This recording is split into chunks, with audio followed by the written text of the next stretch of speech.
જૂની વાત છે, પણ મેં 2-3 મિટિંગમાં અમરીશભાઈને એમ કહ્યું હતું કે તમારી સીટ રૂમાલ મૂકેલો છે, ખાલી છે. પણ ઘણા એવા હોય છે કે ચાલુ બસે ચડી જતા હોય છે અને ઘણા એવા હોય છે કે ઊભેલી બસે બસ ચૂકી જાય. અમરીશભાઈ સામેથી કીધું તો પણ નહીં, અને એમાં હીરાભાઈની સંમતિ હતી. રાજુલામાં ફરી એક વખત અમરીશ ડેર હવે સક્રિય થયા છે. અમરેલીના રાજુલામાં જળ સંમેલનનું આયોજન કરવામાં આવ્યું હતું. અમરીશ ડેરે કર્યું પાણી માટે મોટું સંમેલન.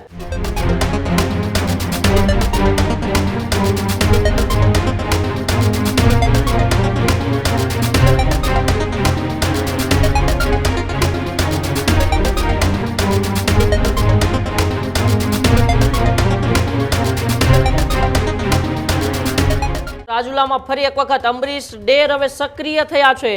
અમરેલીના રાજુલામાં જળ સંમેલનનું આયોજન કરવામાં આવ્યું હતું. અમરીશ ડેરે કર્યું પાણી માટે મોટું સંમેલન. અમરેલી જિલ્લાના ભાજપના તમામ નેતાઓ એક મંચ ઉપર આવ્યા. સંમેલનની અંદર કેન્દ્રીય જળશક્તિ મંત્રી CR પાટીલ પણ રહ્યા હાજર. મેં 2 થી 3 વખત અમરીશ ડેરને ભાજપમાં આવવાનું કહ્યું હતું. આવી વાત એ જાહેર મંચ પરથી CR પાટીલે કરી. અમુક ચાલતી બસે ચડી ગયા અને અમરીશભાઈ બસ ચૂકી ગયા. આવી વાત પણ એક વખત ફરી CR પાટીલે જાહેર મંચ ઉપરથી કરી. હીરાભાઈ સીટ છોડવા પણ તૈયાર હતા. આવી જાહેરની અંદર એ વાત CR પાટીલે કરી દીધી છે. આમ તો અનેક વખત ભૂતકાળની અંદર પણ જ્યારે અમરીશ ડેર કોંગ્રેસમાં હતા ત્યારે પણ અનેક વખત CR પાટીલે અમરીશ ડેરને આમંત્રણ આપી ચૂક્યા છે. પછી રૂમાલ મૂકવાની વાત હોય કે તમારી જગ્યા રાખેલી છે એ વાત હોય, પરંતુ ગઈકાલે રાજુલાની અંદર એ જળ સંમેલન યોજાયું. અમરીશ ડેરની અધ્યક્ષતામાં તેમના આયોજનમાં જળ સંમેલન યોજાયું. તે સંમેલનની અંદર અમરેલી ભાજપના તમામ નેતાઓ એક મંચ પર આવ્યા. એક સમયના હરીફ અને અત્યારના ધારાસભ્ય હીરા સોલંકી પણ ત્યાં મંચ ઉપર હતા. કૌશિક વેકરિયા, અમરેલીના સાંસદ ભરત સુતરિયા સહિતના દિગ્ગજ ભાજપના નેતાઓ એક મંચ ઉપર હતા. અને ત્યારે ફરી એક વખત હવે પાટીલે જાહેરની અંદર અમરીશ ડેરને લઈને મોટી વાત કરી દીધી કે મેં 2 થી 3 વાર અમરીશ ડેરને ભાજપમાં આવવા માટેનું આમંત્રણ આપ્યું હતું, પરંતુ અમુક લોકો ચાલતી બસે ચડી ગયા અને અમરીશભાઈ એ ઊભી બસને પણ ચૂકી ગયા. એટલે કે ક્યાંક ને ક્યાંક અમરીશભાઈએ ભાજપમાં આવીને ધારાસભ્ય બનવાનો મોકો ચૂકી ગયા. એવું આડકતરી રીતે CR પાટીલે અમરીશ ડેરને કહી દીધું. હીરાભાઈ સીટ છોડવા પણ તૈયાર હતા. આવી વાત પણ જાહેરની અંદર CR પાટીલે કરી દીધી. એટલે કે ક્યાંક ને ક્યાંક 2022માં જ્યારે CR પાટીલે અમરીશ ડેરને જાહેરની અંદર રૂમાલ મૂકીને આમંત્રણ આપ્યું હતું ત્યારે હીરા સોલંકી એ રાજુલાની સીટ છોડવા પણ તૈયાર હતા. આવી જાહેરની અંદર વાત સ્વીકારતા CR પાટીલે ફરી એક વખત આડકતરી રીતે અમરીશ ડેરને શું કહ્યું, આવો આપણે CR પાટીલને સાંભળીએ. આ વખતે જે તમે બધાએ સાથ અને સહકાર આપ્યો એના કારણે 6 હતા એ 6 સાથે 7 ચૂંટાઈ ગયા.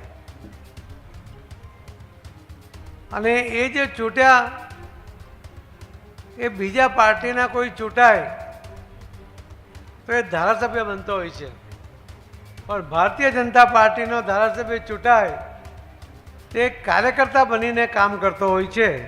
આ બંનેની વચ્ચે એટલો ફરક હોય છે. ભારતીય જનતા પાર્ટી પણ ઇલેક્શન લડે જ છે. ભારતીય જનતા પાર્ટી અને બાકીની પાર્ટીઓમાં જે ફરક છે કે બધાને સત્તા જોઈએ છે, ભારતીય જનતા પાર્ટીને પણ જોઈએ છે, પણ ભારતીય જનતા પાર્ટી સત્તાના માધ્યમથી ઝડપથી વધુ અસરકારક સેવા કેવી રીતે કરી શકાય એના માટે સત્તા ઈચ્છે છે. અને એ તમારા વિશ્વાસને કારણે આજે બધા જ જે ધારાસભ્યો અહીં ઉપસ્થિત છે અને પૂર્વ ધારાસભ્ય શ્રી અમરીશભાઈ પણ કે જે આ કાર્યક્રમ માટે એમણે મહેનત કરી, બધા ધારાસભ્યોને સાથે જોડ્યા અને એના કારણે આ કાર્યક્રમ શક્ય બન્યો. હું અમરીશભાઈને પણ અભિનંદન આપું છું. ગયા વખતે જૂની વાત છે, પણ મેં 2-3 મિટિંગમાં અમરીશભાઈને એમ કહ્યું હતું કે તમારી સીટ રૂમાલ મૂકેલો છે, ખાલી છે.